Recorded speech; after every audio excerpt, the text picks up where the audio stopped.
Today's episode of the GoldCast is sponsored by Jimmy G's Amazing Looks. Are you not as handsome as Jimmy G? Well, the good news is none of us are. But that's why we have Jimmy Garoppolo around, to remind us how great of a quarterback he is, and also to remind us how good looking we are not. Raymond, before we get started on this super pumped GoldCast episode, why don't you let them know where they can find us? You can start by liking us at facebook.com/thegoldcast. You can also follow us on Twitter at @thegoldcast_, as well as Instagram at @thegoldcast. You can also subscribe to us via iTunes, YouTube, and Stitcher, all under the same moniker of the GoldCast. Be sure to like, follow, subscribe, and leave comments because we love hearing from you, and we do try to make an effort to reply to as many or all of the comments as possible, especially on the YouTube side, because YouTube obviously operates on a different vein other than iTunes and Stitcher. So we're able to, it's a bit more intimate in terms of how we get to interact with the audience. So participate if you're into that, and you'll always hear from us. And so subscribe. Yeah, YouTube is blowing up. The GoldCast Nation on YouTube is live and direct. Speaking of live, don't forget, this January, we will be live. We will be doing video podcasts on YouTube starting in January. So be on the lookout for that. You will still get the exact same podcasts on iTunes and Stitcher, but YouTube, we will be releasing the video version of the podcast. It's going to be the same podcast. You're just going to see our faces. And like I said before, GoldCast Nation, y'all better come correct with that vintage sports gear, because I'm going to drop some vintage sports gear. It's going to make your head spin. Y'all ain't ready. Y'all ain't ready from a vintage sports gear. You haven't even seen my starter and chalk line jackets. You guys aren't ready. That's all I'm saying. Lots to get into, Ray, today. Holy crap. The test of tests. 49ers going against the number one ranked defense in the Jacksonville Jaguars. Jimmy Garoppolo's biggest test, the 49ers' biggest test with this new kind of reinvented, rebooted regime mid-season. We're going to get into it. And plus, of course, tomorrow on Christmas Day, Merry Christmas, everybody. On Christmas Day, we have a preview of Warriors at Cavs. But first, the intro, GoldCast. Let's get busy. San Francisco, are you ready? This is the GoldCast.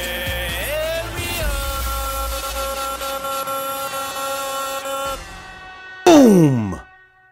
Welcome to another edition of the GoldCast. We are the voice of the faithful. I'm your host, Rudy Solis III, and with me is my brother, my co-host, Raymond Solis the first, baby.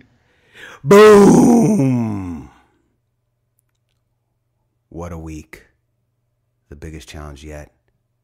Jacksonville Jaguars, number one defense in the NFL, coming into San Francisco to take on our little 49ers. Jimmy Garoppolo, Jimmy Can't Lose, Gucci Garoppolo, Jimmy GQ, Jimmy G, whatever you want to call him. But first, if you're listening to the GoldCast right now, you're like us. You're a San Francisco homer. We've been to 7 championships in the last 7 years, all 3 major sports, football, baseball, basketball. We have the original dynasty, the 49er dynasty from the 80s to the 90s. Then we have the Giants dynasty of earlier this decade, and the Warriors maybe on the cusp of a new dynasty. Joe Montana, Jerry Rice, Steve Young, Madison Bumgarner, Buster Posey, Kevin Durant, Steph Curry, Klay Thompson, Draymond Green. Welcome to the GoldCast. Boom, Raymond. Oh my God, what a game. What an emotional roller coaster. It was a fantastic game from start to finish. The Jacksonville Jaguars, at no point did they ever give up. They kept coming and coming and coming. This was really a very topsy-turvy game. Every time I thought the 49ers were going to run away with it, the Jaguars found a way to climb back in and really make things interesting. It started in the first quarter. Jimmy was making it look easy in the first quarter. The defense was on top of them, and Jimmy G was just making it happen. Jimmy takes the 49ers all the way down, in for the quarterback sneak, 7-zip. We go up 10-zip. In the second quarter, they come all the way back. They tie the game. The game is tied going into the third quarter. Third quarter, they start off pretty hot. And it's looking, and they take the lead. And I'm starting to think, oh, man, something needs to happen here. Like, we need to get this back, especially because the big drive that got them their first touchdown that really kind of led to the momentum starting for them, it really was due to 49er penalties. You know, the 49ers played really sloppy ball on defense, and we basically kind of penalized our way all the way down into their territory and enabled them, Blake Bortles, to get a touchdown. So we need something big in the third quarter, and Dante Johnson comes up with that huge, beautiful one-handed interception. I mean, he looked like Odell Beckham. That was crazy. Such a gorgeous interception. That was Kawan Williams. Dante Johnson had the pick six, and then ironically gave up two back-to-back penalties that basically gave them 7 points right back in the following series. You're right. The Jaguars' possession. And then Kawan Williams had the one-handed tip pass, and then Nikello Witherspoon had the turnaround pass that was underthrown later in the game as well. You're right. My mistake. Apologies to the GoldCast Nation. And that turned everything. Honestly, the whole game the momentum swung completely back in our favor. And I'm telling you what, in that fourth quarter, they are so lucky they called that an incomplete pass and not a fumble recovery for a touchdown, because that looked like a fumble recovery to a touchdown, in my opinion. What did you think about that play? I thought that was to me, it was almost 50-50. Like kind of football karma coming back, because we had the fumble that was clearly a fumble by Matt Breida, but because the refs had already whistled his forward progress, you can't challenge the play by rule. Even though on the replay, Breida clearly fumbled the ball and the Jags had it. They would have had a turnover right there. So that's the only thing that I thought about it. But yes, I thought it was a fumble. He caught the ball, he took 2 steps, and then the ball came out of his own, fumbling. So it was clearly our turnover and running for a touchdown. But we ended up getting those points anyways by Matt Breida in our final drive before the end of the game to really seal off the dagger that I thought was happening at that moment. But I guess it ended up happening later, giving the Jags another score. But either way, we still beat a team that I thought that we weren't going to win. This was I said it last week.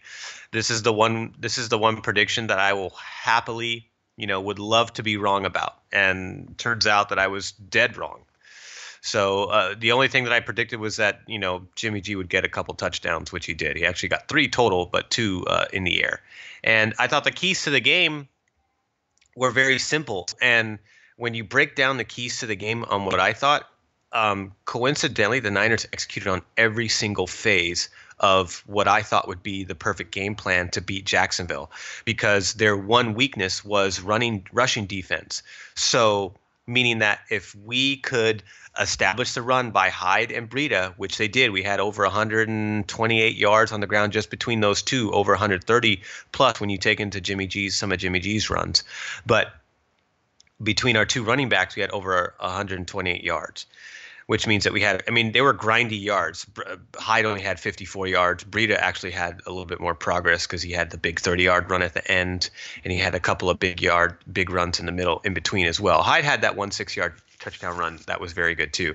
But the reason that was so important was because that was a weak point in their defense, meaning that if we could have a balanced offense, we would have an easier time dealing with their pass defense, because if they had to account for the run, then we could mix things up between play action pass, boot passes, waggle passes, all that kind of stuff, which is what we saw today. We saw a lot of rollouts. We saw play actions. We saw Jimmy G we were super efficient on third down. I think a 10 for 15 today. So amazing third down conversion. So we just kept driving the football and kept getting scores. And that was the other thing too, because Blake Bortles cannot play from behind. He's not a comeback quarterback. He's quite the opposite, where if you get ahead fast, then the defense can shut them down late in games, and then that's how they win. but they don't win. They don't win by coming back the way like Jimmy G actually has that ability to come back. So I thought if we scored early, it would be a lot harder for them to come back. And then the other part of it, so on the defensive side of the ball, the offense did exactly what I was hoping they would do, and they did it beautifully. It was actually perfect. It was almost balanced between our pass plays and our rushing plays. But then on the defensive side, the one thing that we had to do was exactly what other teams had been doing to us prior to this game, which is shut down our run, force Jimmy G to beat us with his arm, which turns out he's really good at doing. So even if we do become one-dimensional, Kyle Shanahan has a very capable quarterback to handle that load to carry the team. Whereas in this case, we needed to be more balanced because we were playing a much more formidable defense. But to get back to my point, on our defensive side of the game plan, we had to make the Jaguars a one-sided team. We had to make them one-dimensional. And what I mean by that is we had to shut down Leonard Fournette, which we did. He only had 48 yards today on the ground. That's huge. This is a guy he's one of the Rookie of the Year candidates. He has 9 touchdowns on the year, rushing touchdowns. He's been a force. He's been a huge part. He is the better half of their offensive game.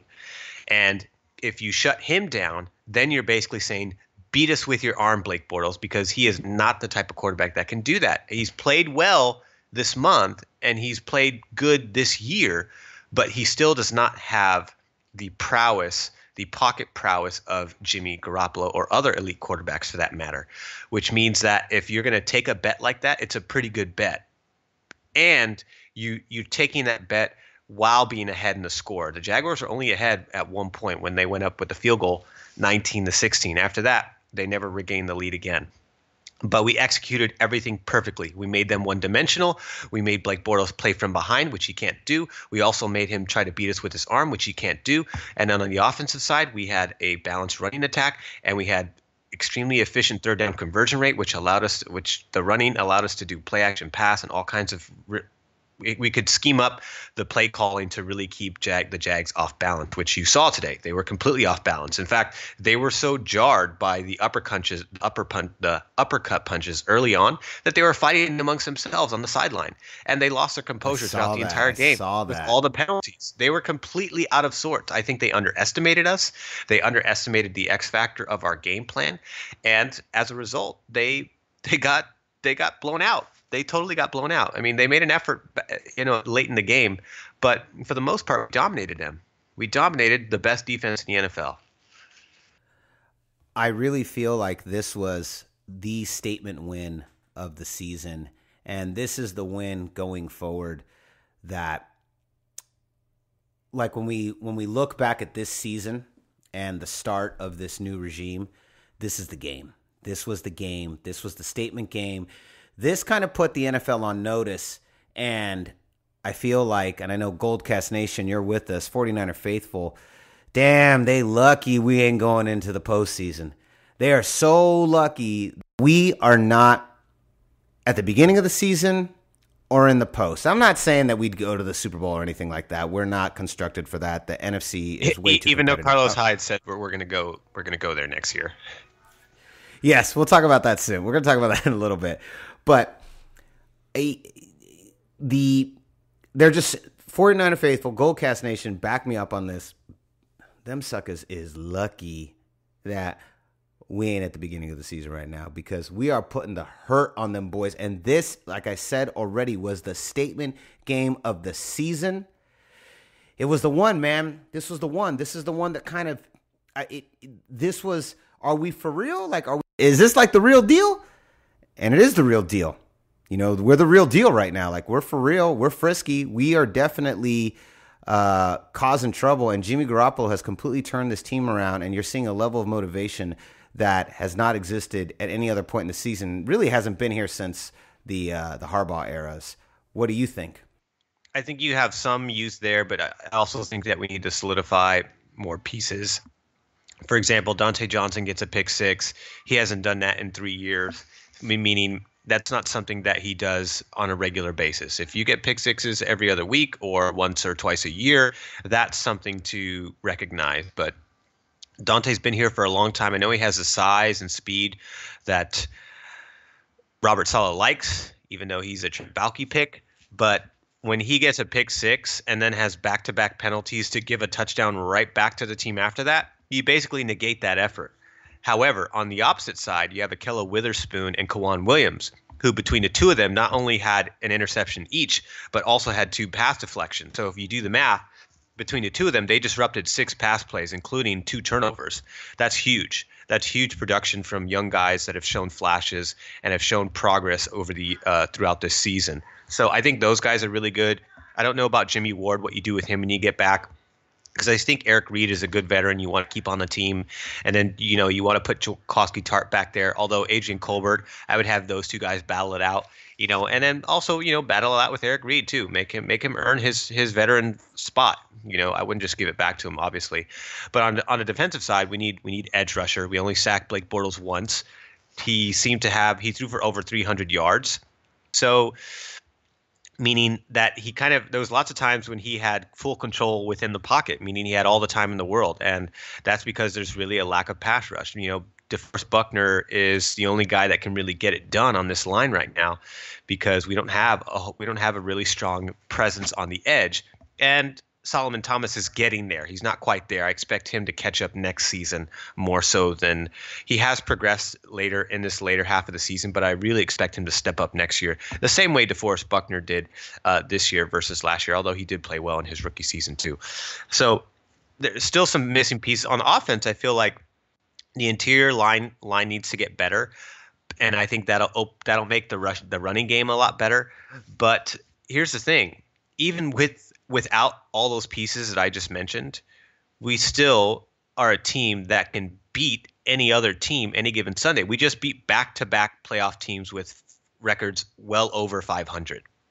And the week before, meaning we beat teams that were statistically better than us but also had poor records, and we are clearly better than those teams as well. Meaning we are capable of beating the bad teams and we're capable of beating the good teams. I don't know about the best of the best. Jacksonville's considered one of the best statistically. Also with their record, they lead their division. They won their division. They're going to be in the playoffs. So, and we still beat them. In fact, no other team that they have played this year has put up 40 points against them. So you have one of the, we're quickly becoming one of the, I think almost depending on how next week goes with the Rams, which we'll obviously get to, we could very much finish the season as one of the top 10 passing offenses in the NFL.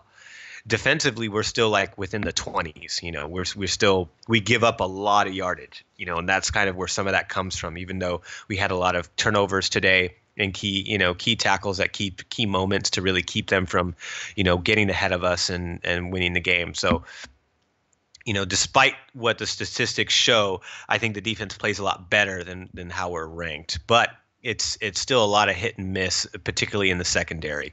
Dante Johnson is kind of the last weak link left in that group, that I think needs to change. We even put Powell in there, some guy I never even heard of, that when he got benched, Powell came in there and then he got picked on all over. He wasn't giving up penalties, but he was giving up lots of big chunk plays to their rookie Cole, who had a really good game for the Jags. But that the cornerback still needs to get solidified there. But overall, it's a great effort. It's a great game. They did exactly what I hoped that they would do. So I think a huge credit goes to Kyle Shanahan's game plan, Robert Saleh's game plan. They really executed it perfectly. And, Kyle Juszczyk had a great game. He had those 2 big catches. George Kittle was great today. Goodwin was again solid. Didn't have over 100 yards, but he was still a really good contributor to the offense. Once again, receiving, we have Juszczyk, Kittle, Goodwin, Hyde, Taylor, Murphy, Bourne, Robinson, Breida, all with at least 1 or more catches today.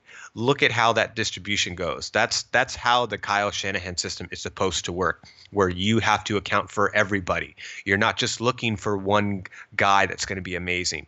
So that keeps your defense off balance. They have to think about Juszczyk. They have to think about the tight ends. They have to think about our wideouts, our slot receiver, our fullback.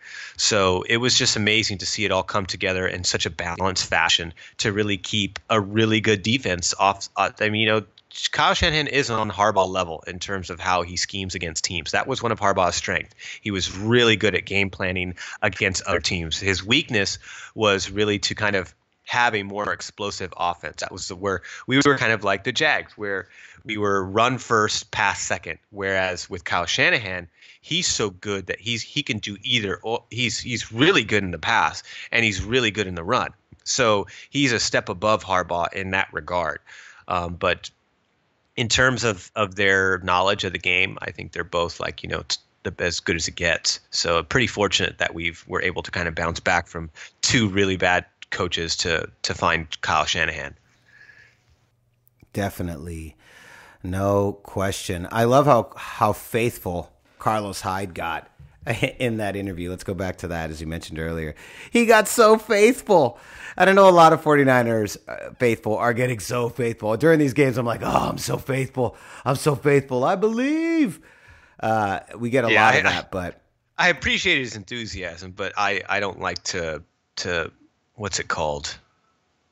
What's the figure of speech called when you preach something when you preach something prematurely? Like when you say, jinx it. I don't want to jinx it. Yeah. I like a little too soon. And Jimmy Garoppolo kind of jokingly, said, "Oh, I'm going to have to talk to him about it," in his interview. It was all lightheartedness. Who knows? He might even go up to him and say, like, "Hey, man, I appreciate your enthusiasm. Don't worry about, I know you're excited and you think we're capable of winning the Super Bowl. And I think that's awesome. Let's, and I'm with you because obviously that's the ultimate goal. But in order to get there, let's focus one game at a time," kind of thing. Is what I would expect him to say, if anything. I mean, he seems to have those leadership qualities. I mean, throughout the whole week, did you see all this footage got released of Jimmy Garoppolo being mic'd up against the Titans? And it was amazing. I mean, Inside the NFL had footage, NFL.com had footage, and so I watched all of it. And the things that he was saying on the sideline, I was like, you're talking to these guys as if you're talking to these guys like you're the wide receiver coach, or you're the offensive line coach, or you're the tight end coach. Like literally talking about route running, to do this. If the cornerback does this, then do that. If he turns this way, move your hips that way. Don't turn your head too soon, he told to Trent Taylor in one conversation. Hey, great catch, but next time don't turn your head so soon. Wait a little bit, because it's all about, you have to sell the play. Just like when Jimmy when he looks off a safety or a linebacker in order to buy time for him to actually go to his read that's on the other side of the field. All done on purpose, like textbook, because that's how you have to play the quarterback. The quarterback is like rapid chess. It's like playing rapid chess. And Jimmy G appears to know how to do it, just as well as the good quarterbacks. And statistically, within this 4-game span, looks like is playing like a top 10 quarterback, if not top 5 in some instances. He sure is, man. It is amazing. And yeah, it's hard not to get a little faithful when everything is going so well. Ray, let's look ahead to next week. Now, GoldCast Nation, I will be in the stadium. I will be there live representing the GoldCast 49er faithful. I'm going to be there front and direct with one of our co-hosts that comes on from time to time, our Los Angeles Rams diehard friend of the podcast, even though we don't care for his team, Louis B. Louis B and I will be in the building head-to-head against the Rams. Man, this is the one team, once we started picking up steam, this was the team that I have been looking forward to for the last 3 weeks. I want to go in there and beat them so bad. You have no idea. I want this game more than anything. This is the final game of the year. This is everything for us. It doesn't necessarily mean everything for the Rams, but I know the Rams also don't want to, they're fighting for playoff contention in terms of positioning throughout the playoffs. So it's an important game for them too. I don't exactly think that I'd have to look. I didn't look at the end of the night, but if they lose next week, I'm not sure if that affects their playoff position. Do you know for a fact, yes or no? Or have you not heard anything? I don't know for a fact, but I think it's something along the lines of they don't necessarily control their destiny within a win or loss, meaning like if they won, some other teams would have to lose. Obviously the Eagles are the number 1 seed, but other teams would have to do things too in order to help their position. It's not like they control it all. Not like they're not in the position of the Eagles, but they're right up there in terms of rankings. They've had a great season. You have to excuse me. I've had allergies today for some reason. I feel like Bonte Hill, 95.7 The Game, who for some reason has a stuffy nose every single day that he's on there with Greg Papa, which is the worst perpetual condition that you can have as a radio voice. But today is one of those rare days where I'm dealing with some allergies. I'm not sick. It's just allergies. But anyways, I'm just glad I'm not Bonte Hill because I don't know what's wrong with his nose. But anyways, yeah. I don't know. I don't think they have full control of their destiny with our game next week. There's also other components, other games that can affect them. All right. Well, there it is, Raymond. So here's the question: Vegas odds. Who's the favorite? By how many points? Give me an exact number. What do you think it is? I'm gonna say maybe the Niners by 3 points. Ooh, maybe just a little too much faith on that pan there. It's Rams -5. Okay. They now do have an question, amazing Raymond. offense, so I figured that would be a factor. But hey, I thought maybe Vegas would be riding the momentum of the fact that we just beat the top defense in the NFL. I think given the Rams' entire season of success versus our, most recent modicum of success, I think that probably had a lot to do with it. So, Raymond, the question is, as is every week, do you take that bet? Okay. This past week, I bet against the Niners because I thought that the Jags would be too big of a test for us to overcome, considering how many components that we're missing to really take us to the next level of competition within the tournament. However, this is a divisional opponent that we usually play really well, and this is a team that we almost beat if it wasn't for a couple of early mistakes by Brian Hoyer, of all players.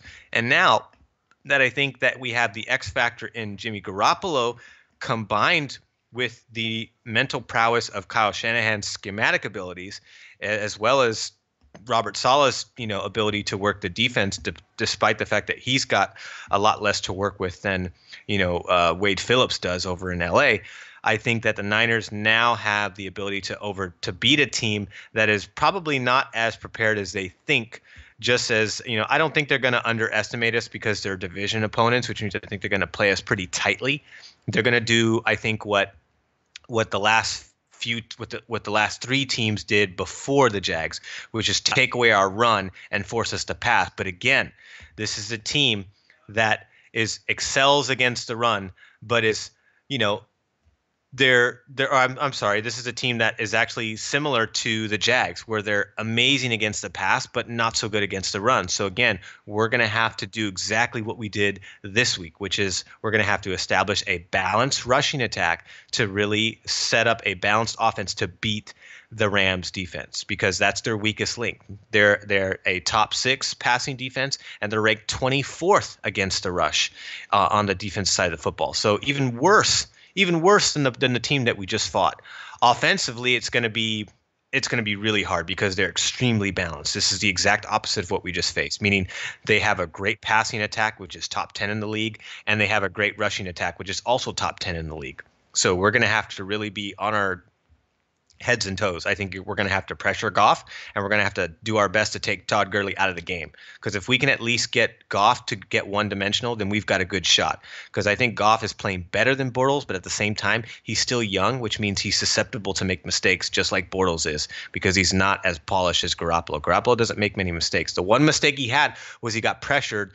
He was trying to get the ball off in time, and he got pressured and hit, and then the ball wobbled into the hands of the defender of Jacksonville. And that was like the only big mistake he had that game. Other than that, he was threading needles against the two best corner combination in the NFL. So if he can do that against them, then I think that he'll have, more success against this pass defense, because they're not as good, and they're even worse against the run, which gives us a fighting chance. So I think we're going to win this one, because we lost by like 2 points against this team earlier in the year, and that was the same caliber of offense that they're playing then that they're playing now. There's no real big difference that I see, other than, they're just probably more confident and sure of themselves at this point in the season.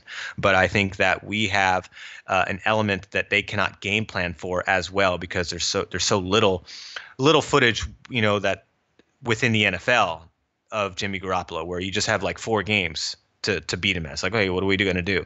So I think we win this one. I don't know if we blow them out the way we did at the Jags, because this is a better team offensively. So I think this one comes down to probably like 7 points or less. But the Niners pull out 6 win, and they fulfill my prediction of a 6-10 record. Yes, they do. They have surpassed my prediction of 4-12, and I'm happy to give that one up. You did predict. You said at best at the beginning of the season. You said at best 8-8, but you thought most likely 6-10. And so hopefully, Raymond, you can be right, and we can fulfill it. So Raymond says, do not take that bet. Go Niners, go. Now, Raymond, tomorrow's Christmas Day. Today was for football. Tomorrow is for hoops.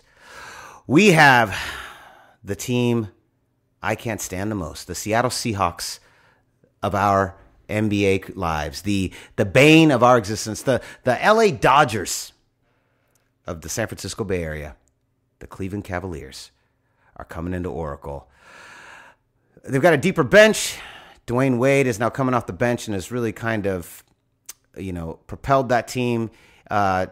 They're, in terms of scoring off the bench, that was something that they really was a glaring hole in their game last year. Are they just doing that lately? Because at first he was starting at the beginning of the season. He was starting, but they stopped that a while back.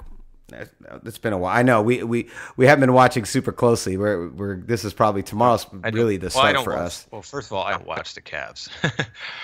Yeah, exactly. I got sure. better things to do than follow Cleveland. What do you think? You excited? I'm pumped. I'm pumped for this game. I am, but it doesn't really make a difference because we don't have all our components. We don't have Curry, so we're not at full strength.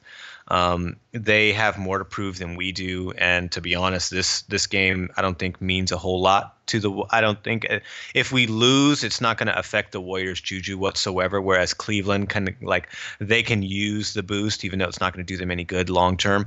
But at the same time, that's not to say that the Warriors aren't going to fight. They are going to fight. At least we get the day off today because I knew the back-to-back games yesterday was going to eventually cap up to them because the Warriors don't usually play well on back-to-back games like that. So the end of the winning streak at 11, which is fine. I'd love to see them bounce back and win on Christmas Day. I'm just not sure if it's going to happen because we're missing some of our components. But it's still a good test to see how well we can stack up against them when we're not at our full strength. Because if we do, then then Cleveland's got a lot more problems to think about, other than us. Because if they can't beat us at full strength, then how the hell are they going to do against their own, I shouldn't say their own conference, but I would say more or less the Celtics going down the road, because they don't even they're playing really well right now, and they don't have Isaiah Thomas. I'm not sure how he's going to fit into it. I think they'll go into a little lull as they try to as they acclimate him into the system. But I think ultimately they'll be fine with him. But at the same time, he's going to really allow defenses he's going to allow other teams he's going to give other teams more scoring opportunities because of the lack of defense that he brings to a starting lineup. Well, again, kind of like we've been talking about all year long, going into this season, all the way back to the summer, right after the finals, I've been saying the same thing over and over again. Offense was not the issue in Cleveland. It was defense. And I still don't feel that they have really addressed that. And I'm all for putting Isaiah Thomas. Put Isaiah Thomas in that starting lineup. Just see what that does to them defensively. Again, offense isn't their issue. If I'm the Warriors, in fact, the Rockets are the only team that are actually trying to give themselves more balance because they've actually been playing defense this year, and they're ranked high this year so far. As far as defense goes, they're not as good as the Warriors in terms of blocks. The Warriors lead the league in blocks, and that's like a huge thing in terms of defense because all you need is a couple timely blocks in a close game to really make the difference. But the Rockets are playing pretty good defense. They've figured out that, hey, offense isn't our issue. It's defense. But here's the funny thing. The Rockets and the Warriors are kind of trading first place in the West in terms of rankings. But here's the thing. The Rockets are doing this at full strength, and the Warriors are doing this with up until a couple of games ago, we didn't have Draymond Green or Curry or Andre Iguodala or Sean Livingston. We were missing 4 or 5 guys. And we were still, heading head to head, on a 9-game, 10-game, 11-game win streak. winning, games, not by huge margins like in the past. I think teams have I think the defense gets a little bit sloppy towards the end, just kind of allows teams to kind of crawl back into it, but they still find ways to win at the very end because this is a team that's really good at finishing. But my point is, we were standing toe to toe with the Rockets in first and second place without like half of our guys. And we have, I think, 14 players that average 10 minutes or more a game. So you talk about the genius of Kerr and his ability to use every single player on our roster to get the most out of these guys. Our bench is the deepest bench in the NBA. So even though that the Cleveland Cavaliers got deeper in their bench, our bench is so good that we can keep pace with the best team in the West statistically, without having all of our all-stars on the roster or active for the game. I mean, that's just how good the Warriors are. Boom. Raymond, the best analyst in the game, dropping it. Ray, before we leave, why don't you let them know where can they find you? You can find me on Twitter at Ray Solis. You can also follow me on Instagram at Ray Solis1. Follow me. Drop a line. And if you're from the GoldCast community, let me know, because I get people that follow me and contact me all the time, but I never know if they're doing it because of my business, my personal business, or if they're following me from the show. So let me know. I'd love to hear from you guys. Also, Ray, don't forget, we got to give a shout out today. We do have to give a shout out today. So we're going to give some love to my man, C. McCarver Jr. over there on YouTube, also an avid 49er fan. In fact, he goes to the games. So he's in the Bay Area like the rest of us. I'm not sure if he's from the city or not. Either way, he is a diehard Niner fan, just like us and a lot of our fans out there. And so he showed us love on our last video that we put out that centered around Jimmy Garoppolo. So he said he would give us a shout. So we thought we would also do the same thing back. One good turn deserves another, especially to fellow YouTubers that are, support the same teams that we support. We're all in this together. That's right. So definitely go check out his page. You can find me at Rudy Solis 3 on Instagram and at Rudy Solis 3RD on Twitter. So concludes another edition of the GoldCast. We are the voice of the Bay. I'm your host, Rudy Solis III, and with me is my brother, my co-host, Raymond Solis the First, baby. Boom. We'll see you next time. Same GoldCast time, same GoldCast channel. This is the GoldCast.